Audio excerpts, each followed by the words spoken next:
Felicitous greetings, fellow fanatics. Welcome back everyone, I'm Fanatic, and today we're taking a look at The Ninth World, a sci-fi fantasy bidding game that takes place within the Numenera setting by Lone Shark Games. That being said, no prior knowledge of the Numenera setting is required to enjoy this title, which is a good thing because it's the first time that I've played a game within the setting. Without further ado, let's dive in! In The Ninth World, a skill-building game for Numenera, 2 to 5 players will be competing to obtain the most victory points or valor over the course of 9 rounds, or they may play 5 for a shorter game.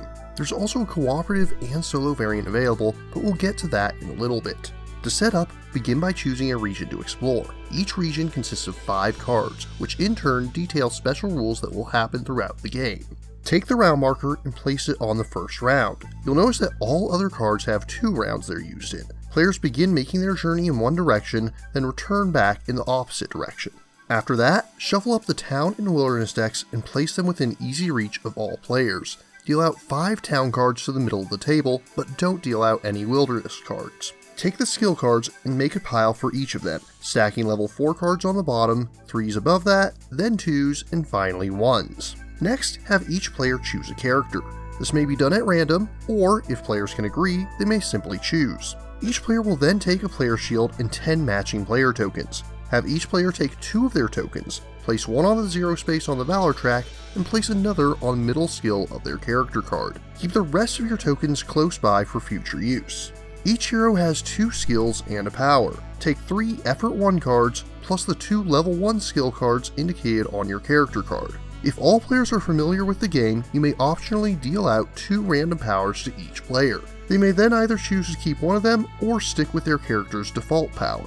Regardless of whether or not you play with this rule, stack the remaining powers face down to be used as wounds. Make sure the quest tokens and dice are within easy reach of all players. Choose a player to take the monolith for the first round and you're ready to begin. Each round has 5 phases which will be played out in the same order each time. These phases match the names of the skill cards so they can help you remember their order: Scout, Tinker, Charm, Combat, and Focus. Each phase begins with the bidding round. Players simultaneously and secretly place skill cards underneath their bidding shield. They may place any of the cards they have available, but anything that doesn't match the current round is only worth 1 point, whereas the matching skill is worth its current value. Bids determine both who acts first during the phase and how many skill points you have to spend during the phase. Once everyone is locked in their bids, players reveal them. Then, starting with the player currently in last place, players have the option to use abilities to modify their total. Bear in mind that unless the card specifies otherwise, you must have at least 1 point in a bid to add points to it. The player with the highest score will go first. If there's a tie, then the player with the most points that specifically match that phase takes priority. If it's still a tie, the player that is closest to the monolith in clockwise fashion takes priority. You'll get your skill cards back at the end of the round, but they must make do for that round. This means you usually won't be placing a bid in every phase of a round, and will have to decide how best to make use of your limited points. Different actions are taken during each phase. During the scout phase, you may spend your skill points one at a time to either reveal or mark cards from the wilderness deck. When you reveal a card, turn it sideways and immediately mark it by placing a player token on there. This indicates that you are able to claim the card in future phases if you are able to afford it. At the end of the round, it'll be turned to show that any player may mark it in future rounds, but cards that have just been revealed cannot be marked by another player. Once cards are available to be marked, simply pay 1 point for each card you wish to mark and place one of your player tokens on the cards in question. Sometimes when scouting, you'll find a treasure card. When this happens, simply follow the directions on the card. Some simply give you immediate valor, while other times you'll be given a single-use skill point to be used in a future phase. At the end of this or any other phase, any unspent skill points are turned into valor at a 1-to-1 rate. The next 3 phases are very similar to one another, starting with the Tinker phase. In this phase, you will claim green cipher cards. You may claim multiple ciphers if you're able to afford them, but you cannot claim from both the town and wilderness in the same phase. To claim a cipher, you must pay skill points equal to the number in the top left corner. When you do so, you immediately gain the valor listed in the bottom right corner, and you'll keep the cipher in play beside you. Most ciphers have a one-time use ability, but some, usually more expensive ones, are reusable. You may also use them to complete certain quests, but we'll get to that in a moment.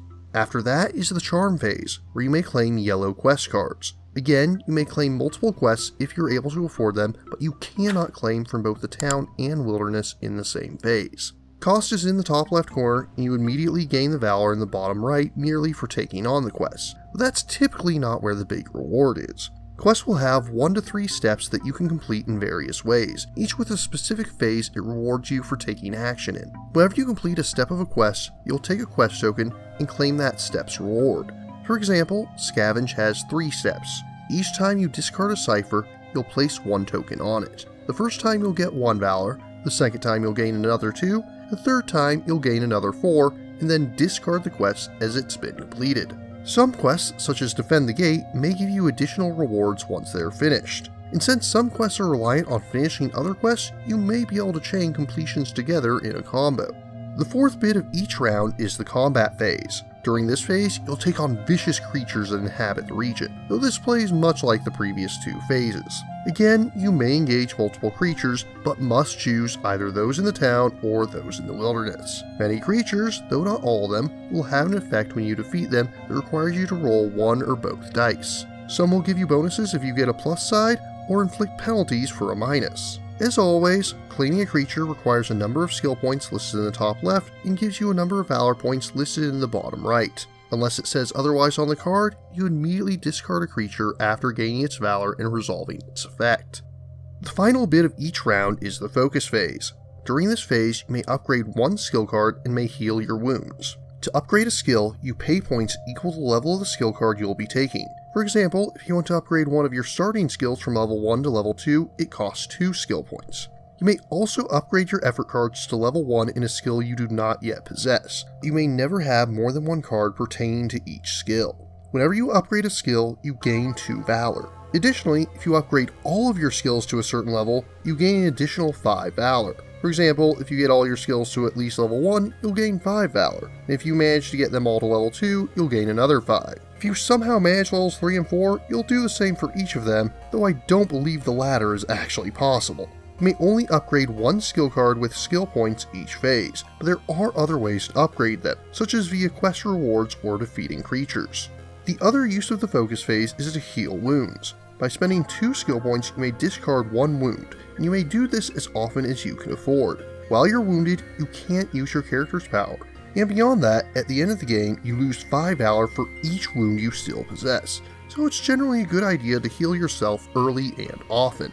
At the end of the round, each player takes their skill cards back in their hands so they may bid with them again in the next round. After that, if any cards have been taken from the town deck, you'll draw again until 5 are visible. You'll then move the round marker to the next space. Even-numbered rounds have special rules that differ depending on which region you're playing in. Some of these will help the players, others will hinder them.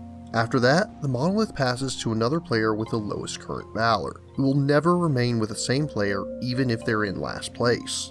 With that, you're ready to begin the next round. Players will repeat this process until all rounds have been played, at which point the player with the highest valor is the winner. If players are tied, then, as usual, the player closest to the monolith wins. As aforementioned, there is a cooperative mode which can be played with 1 to 5 players. Setup is mostly the same, although you'll need to place the threshold token on the 15 space on the valor track. This indicates that all players must have at least 15 valor at the end of the 3rd round in order to continue the game. If playing solo, you'll also take 3 extra character cards. These may be discarded at any time to gain 2 extra points in the skill that matches either of the phases listed on their card. You won't need the player shields as all bids are public and may be coordinated freely between the players. At the start of each round, you'll draw a number of wilderness cards equal to the number of players. These cards may be marked by any player, but a player must still mark a card before they can claim it. Also, it's important to note that wilderness quests play differently here. Once a player has marked a quest, they may make progress on it. Claiming the quest is the last step in co-op mode, and happens after a quest has a number of tokens equal to its tiers. Players may work together to complete the different tiers. In co-op mode, there's a 6th phase to each round known as the threshold phase. This is where the game fights back. There's no bidding in this round, but any cards that remain in the wilderness will cause havoc. Firstly, for each cipher in the wilderness, you'll advance the threshold marker by 1 space. This permanently increases the number of valor points that players need to survive. Secondly, creatures will attempt to attack the town. For each creature with a cost of 4 or less, roll 1 die. For each creature that costs 5 or more, roll 2. For each creature that you roll at least one negative result, place a wound in one of the town slots. From this point forward, you will not draw any town cards for that slot. If all 5 slots are wounded, the game ends and the players have lost. Assuming you survive that onslaught, you'll now draw a wilderness card for each incomplete wilderness quest. Any treasures are claimed immediately by the monolith holder, but do not count towards the number of cards drawn. After that, if you're on round 3, 6, or 9, you'll check to see if players have scored enough to continue the game. If all players are ahead of the threshold token, then you'll continue and advance the threshold marker to the next spot. 40 points after round 3 and 75 after round 6, but don't forget to adjust it for the cipher penalty. If you're playing a short game with 5 rounds, you'll simply stop after round 5.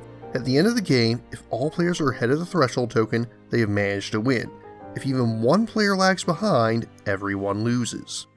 Component-wise, the game is pretty good. The cards are of decent thickness and have wonderfully detailed art. Considering Numenera is an RPG setting, I realize they probably had most of these lifted from the source books, but I honestly can't say that I care. It looks gorgeous regardless. Tokens are likewise of decent thickness, and dice are of average size and weight, and engraved so that the images won't wear off too easily. The game also comes with an insert to hold everything. It does a respectable job for the most part. The only complaint I have is that it's a little difficult to take the top layer off, and beyond that, it just doesn't hold the cards well when set vertically, despite the artwork on the box clearly encouraging just that. If you're looking to expand your game, there is a promo pack with 2 cards available. It's not much, but they are pretty interesting. The Skull Detonator allows you to mess with your opponents by forcing a card back into the Wilderness deck, whereas the Seek the Jade Colossus quest is very unique in that you have to solve it in 3 different phases, unlike those in the base game, which all are solved within a single phase. All in all, the Ninth World is an intriguing game. Bidding games usually aren't my sort of thing, but this does a lot of unique things with it. The theme certainly isn't what I would expect from the genre, but it does represent it quite well. You're greatly rewarded for having the highest bid in a phase, but at the same time, you're still compensated if you're unable to do anything with it. There's a lot of different options for how you can gain valor, and the path to victory is never straightforward. And with the 9 different regions, there's plenty of variety right out of the box. As a competitive game, I very much enjoyed it. However, the cooperative mode I did find was rather lacking. Although I'm a fan of many cooperative games, I do tend to find that games that start as competitive titles and then have a cooperative mode added in tend to do so by simply adding a lot of randomness. And unfortunately, this is no exception. If you draw a lot of Wilderness Quest cards early on, it's very easy to get overwhelmed. On the other hand, when I played solo, I only got one of them early on, and the game felt very easy as a result, allowing me to get well ahead of the curve through no skill or merit of my own. Nevertheless, as a competitive game, it does stand out as a unique theme in a genre which is usually all about markets and economics. The mechanics are quite satisfying, and it does have me curious as to whether or not I should check out Torment Tides of Numenera for a video game review in the future. In conclusion, I find the Ninth World, a skill building game for Numenera, to be worth a respectable 7.8 out of 10. If you're interested in purchasing the Ninth World, as always, my first suggestion is to check with your friendly local game store and see if they can get it in stock. If you're unable to find it or simply wish to learn more, links are included in the description. But what about you? What do you think of the Ninth World? What games based off of RPGs do you enjoy? If you have any questions, remarks, or opposing points of view, leave them in the comments down below. And don't forget to like, share, subscribe, and ring that bell. And if you really enjoy my work, please consider funding my channel on Patreon. Until next time, farewell, fellow fanatics.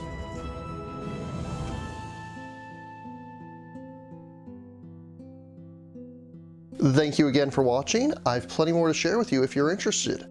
You can click up here above my head to subscribe to my channel. You can click over here on my monitor to see the most recent video that I've worked on.